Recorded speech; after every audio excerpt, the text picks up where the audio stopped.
All right, guys, welcome back to another exciting episode of PlanetGenX reacts to Picard, episode 7, Dominion.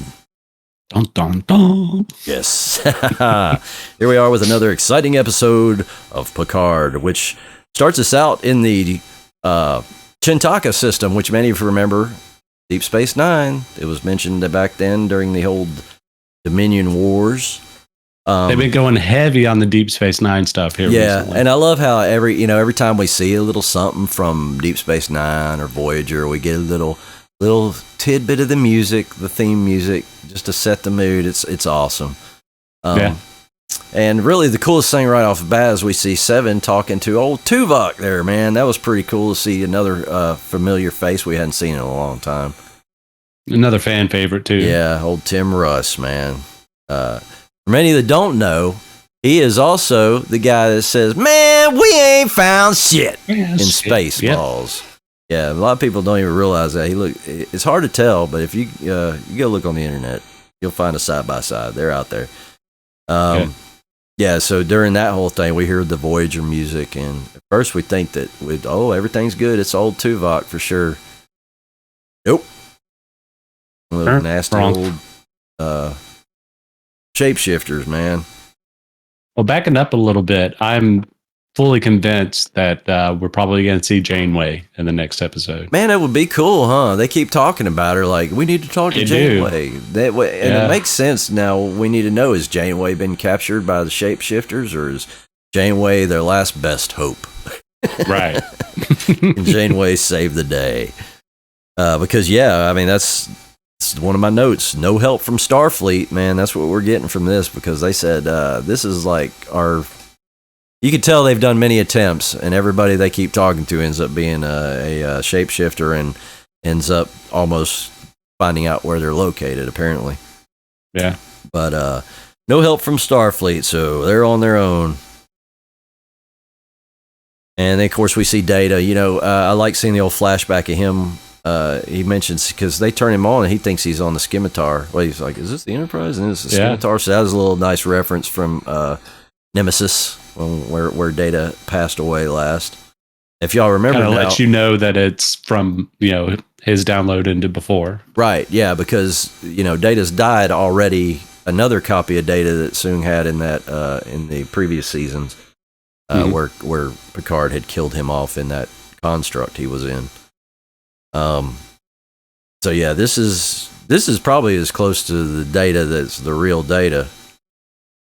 Only this is the a little next more complicated. Thing. Yeah, and this is my note here, because here we are. We've got Picard and them, and and he's doing lore and everything, and Picard looks absolutely like, what the hell, and everybody's surprised. I'm like, oh, y'all saw this shit last season. Last episode. Why are y'all acting all surprised?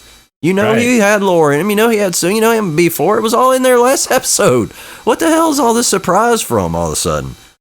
My surprise is that that's all we're seeing is lore and Data. We see no lull, we see no before, we see no Soong. Yeah, and I think the Soong now, they kind of explained that away, because it was almost nothing of Soong. I think that it was just the recording or something like that. I think they said that.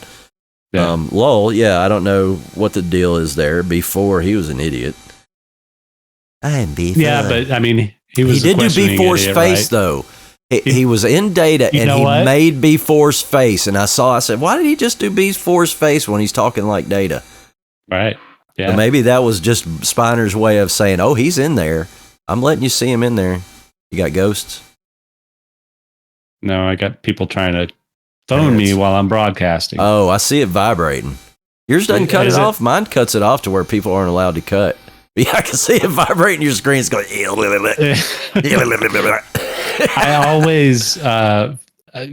always mean to set up my D&D for specific times, and this should be one of them, but I never do.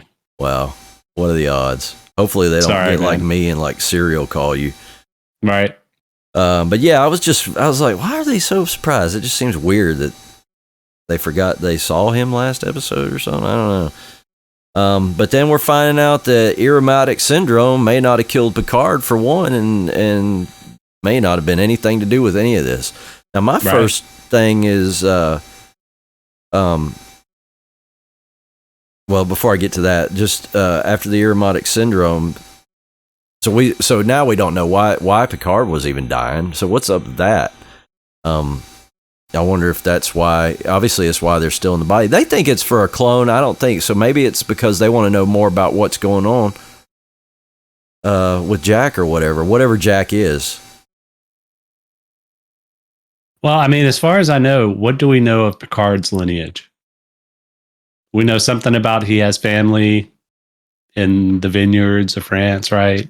Yeah, and then, of course, we find out they only moved back to that location over there in France later on. Like, they didn't have it for the longest time. But we know virtually nothing about his mother or father. Right, yeah. So maybe there's some other genetic shit. Well, the other thing so this is where I was going right before we got to that, but I wanted to say, because I'm kind of going in order of how the show goes. But whoever leads the changelings, before I get to the red eyes, whoever leads the changelings clearly isn't a changeling. So I wonder, because we think, first of all, the Dominion, if they, well, I have questions, obviously, but the changelings were obviously the head of the Dominion as far as we knew, and they were the be-all, end-all, and they were basically gods to all their subjects for the most part, at least to the Jem'Hadar and the Vorta. But, apparently these other ones are just super badass even more than they are, and she seems terrified of him. But what is she after? Why is she after Jack? And those red eyes, man, the thing that made me think about the red eyes was the Pah-wraiths from Deep Space Nine. I kind of had the same flash. I was like, they look almost the same, identical eyes. Yeah.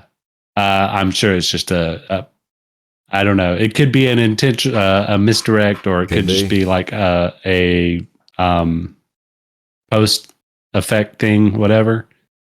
Yeah. But yeah, it would be interesting if they do kind of go that way. It would be neat, since we're getting a little Deep Space Nine and stuff out of this, because this is a whole Deep Space Nine-ish, even though it's Next Generation, it still has a lot of, and a lot of Voyager too. They're doing very well about encompassing most of the world. Of course, you can't really do Enterprise. Well, they did throw the Enterprise retrofit in there. That was a little homage that never got to see the light of day on the screen.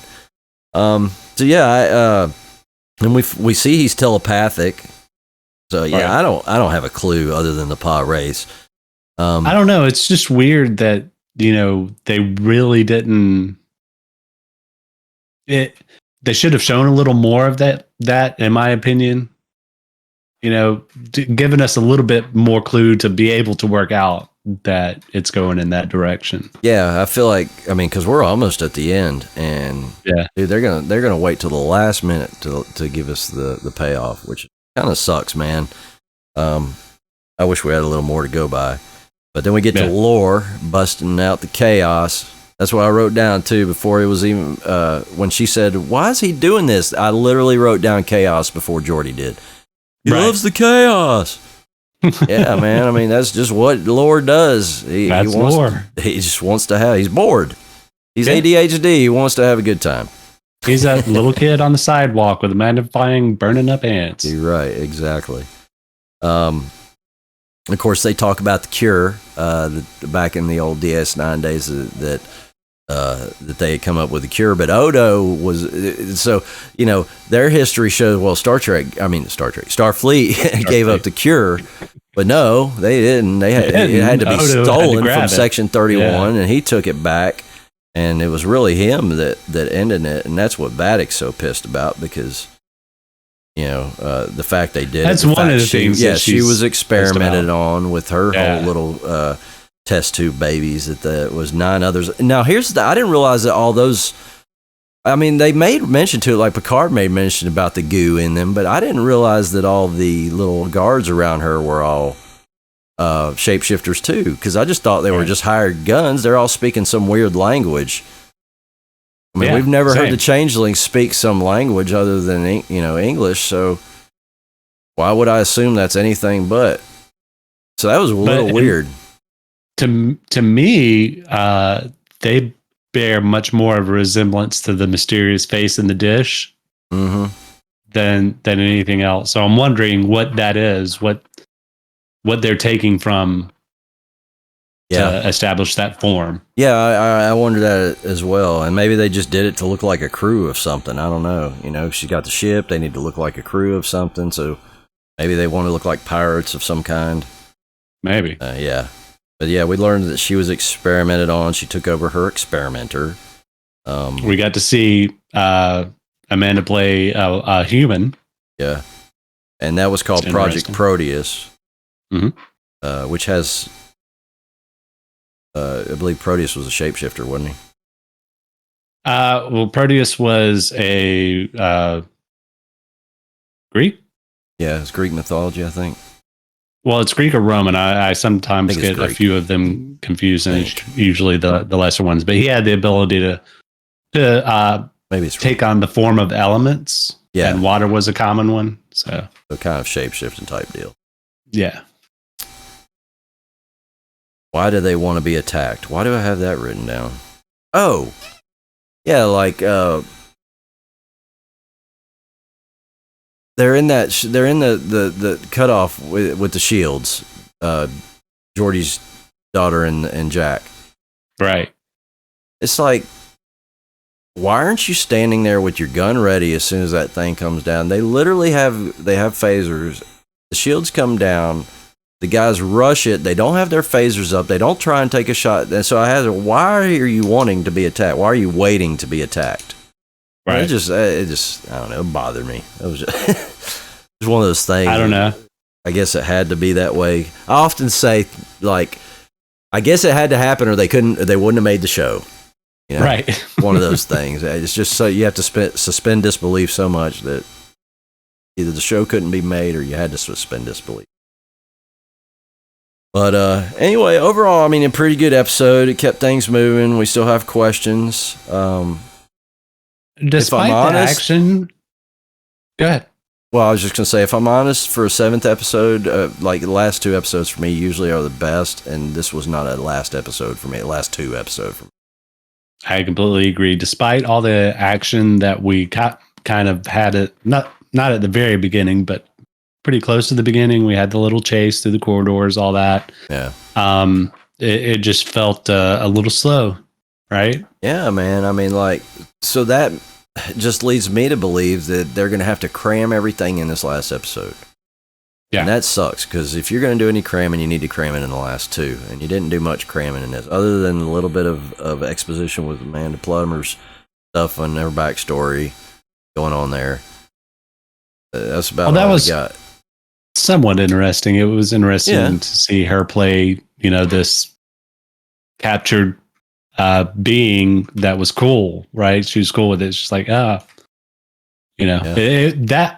to me gave much more con vibes than anything else, because it was just like, I'm here. I'm cool with it. this whole season's had a very con vibe to it. It's very cool. I'm still waiting for Kirk to show up. Right. I still think somehow they're going to show Kirk up somehow. I don't know. I think if they wouldn't have shown his skeleton, right? I don't know, but that's why I think. I almost think because his body was taken by Romulans after Picard buried it, and there's some book or comic book that says that. The dude's 90-something, 92, 93 years old. This is probably your one last chance to get Shatner on screen again. You pretty much have given almost everybody wanted to see a little cameo. Why wouldn't you give Kirk a cameo? Wouldn't that be awesome? I kind of think it would be awesome. Just to honor Shatner's it would be, age. But isn't he notoriously hard to work with? Well, I mean, how hard could it be? I mean, for one, he's older. For 2, if he gets the shot, I'm sure he'd be. And how much could it be involved? Like I'm saying, it's probably a scene that would last seconds. Right. You know? I get what you're saying. So how much damage could he do, I guess? You're not working with him on a weekly basis. It'll be a matter of 1 day shoot for him. He'll be there all day to do a matter of minutes. Yeah. So it would be cool. That's all I can hope for is maybe another little Easter egg that I'd like to see. But that's pretty much it. Not not a great seventh episode. Not a bad episode at all. Just not the way I want to see going into the final stretch. They really wanted to make a lot of a specific episode with a lot of gravitas to it, right? That's what I gathered from this. Mm-hmm. But it really didn't deliver, and you got to have that in a episode like that. Yeah. I think we'll talk something similar in Mandalorian when we get to that in a little bit. But anyway, that's pretty much it for my reaction. You got any more reactions to that episode? No, not really. I think we basically covered it. It was an episode. It was an episode to get us to the next one. And hopefully the next one we're all going to be going, what the hell? That was awesome. Yeah. Let's hope so. Anyway, guys, please don't forget to check that, click that like button and click the subscribe button. As always, we appreciate you watching, and we'll see you. Got the Mandalorian episode coming out soon, so be on the lookout for it, and we'll see you on the flip side, guys. Thank you very much. All right. Peace out.